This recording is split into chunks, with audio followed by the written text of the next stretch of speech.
and technology will be constantly paralyzed. We have machines that clean out sewers. It frees a human being from doing that. So look at machines as extensions of human performance. Furthermore, many occupations today will have simply no basis to exist in a resource-based economy, such as anything associated with the management of money, advertising, along with the legal system itself. For without money, a great majority of the crimes that are committed today would never occur. Virtually all forms of crime are a consequence of the monetary system, either directly or by neuroses inflicted through financial deprivation. Therefore, laws themselves could eventually become extinct. Instead of putting up a sign, drive carefully, slippery when wet, put abrasive in the highway so it's not slippery when wet. And if a person gets in a car, they're drunk, and the car oscillates a great deal, there's a little pendulum that swings up and back, and that'll pull the car over to the side. Not a law solution. Put sonar and radar in automobiles so they can't hit one another. Man-made laws are attempts to deal with occurring problems, and not knowing how to solve them, they make a law. In the United States, the most privatized, capitalist country on the planet, it should come as no surprise that it also has the largest prison population in the world, growing every year. Statistically, most of these people are uneducated and come from poor, deprived societies. And, contrary to propaganda, it is this environmental conditioning which lures them into criminal and violent behavior. However, society looks the other way in regard to this point. The legal and prison systems are just more examples of how our society avoids examining the root causes of behavior. Billions are spent each year on prisons and police, while only a fraction is spent on programs for poverty, which is one of the most fundamental variables responsible for crime to begin with.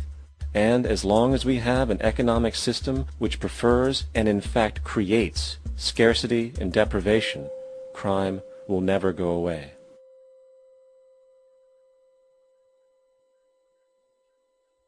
If people have access to the necessities of life without servitude, debt, barter, trade, they behave very differently. You want all these things available without a price tag.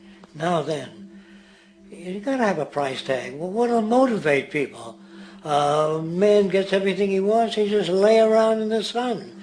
This is the myth they perpetuate. People in our culture are trained to believe that the monetary system produces incentive. If they have access to things, why should they want to do anything? They will lose their incentive. That's what you're taught to support the monetary system. When you take money out of the scenario, there would be different incentives, very different incentives. When people have access to the necessities of life, their incentives change. What about the moon and the stars? New incentives arise. If you make a painting that you enjoy, you will enjoy giving it to other people, not selling it.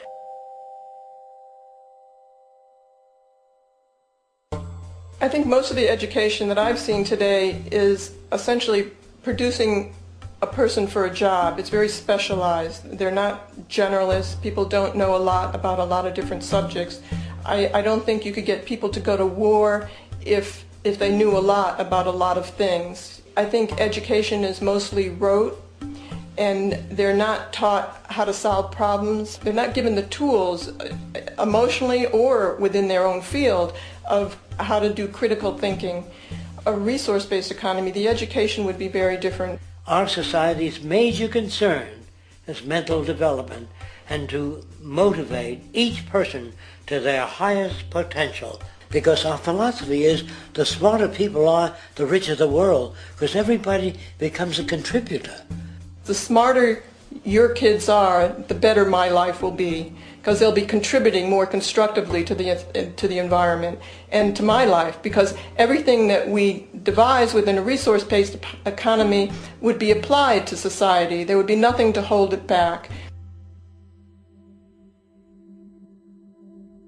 Patriotism, weapons, armies, navies, all that is a sign that we're not civilized yet. Kids will ask their parents, didn't you see the necessity of machines? Dad, couldn't you see that war was inevitable when you produce scarcity? Isn't it obvious? Of course the kid will understand that you were pinheads, raised merely to serve the established institutions. We're such an abominable, sick society that we won't make the history book. They just say that large nations took land from smaller nations, used force and violence. You'll get history talked about as corrupt behavior all the way along until the beginning of the civilized world. That's when all the nations work together.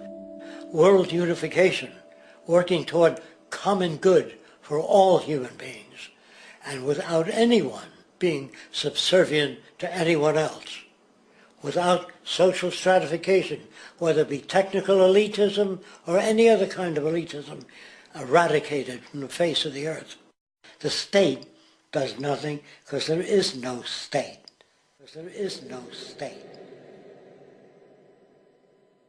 The system I advocate, a resource-based global economy, is not perfect. It's just a lot better than what we have.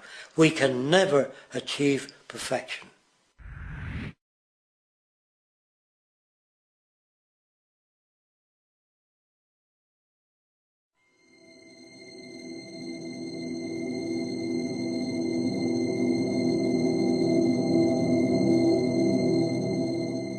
The social values of our society, which has manifested in perpetual warfare, corruption, oppressive laws, social stratification, irrelevant superstitions, environmental destruction, and a despotic, socially indifferent, profit-oriented ruling class, is fundamentally the result of a collective ignorance of two of the most basic insights humans can have about reality: the emergent and symbiotic aspects of natural law.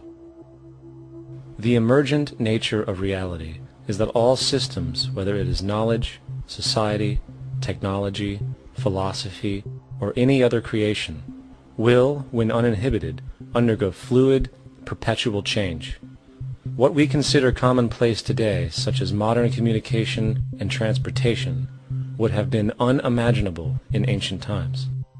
Likewise, the future will contain technologies, realizations, and social structures that we cannot even fathom in the present.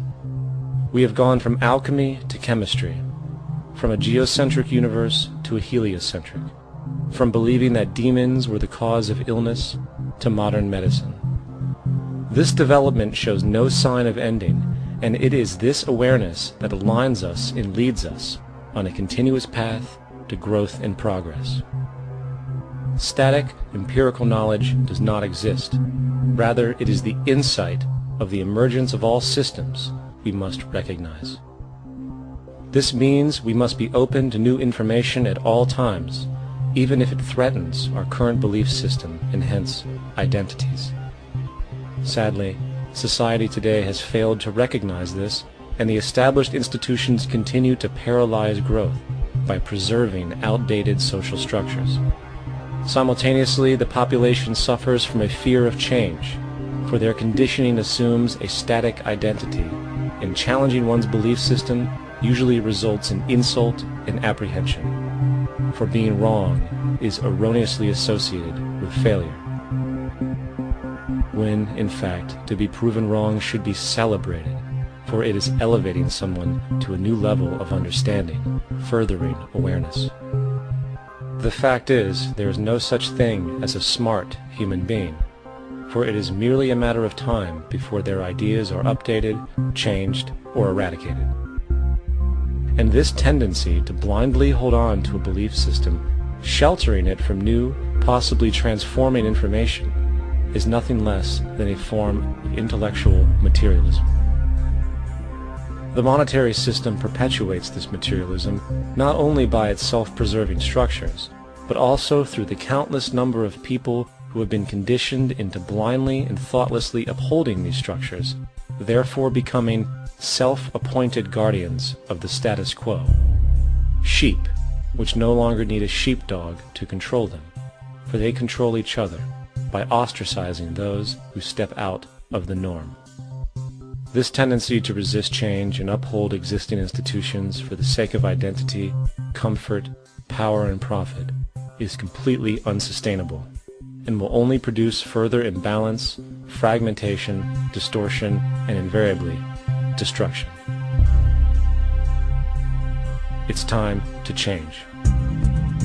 From hunters and gatherers to the agricultural revolution to the industrial revolution, the pattern is clear.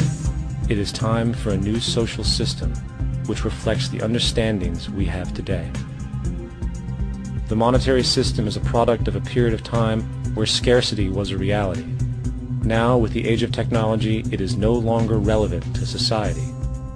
Gone with the aberrant behavior it manifests. Likewise, dominant worldviews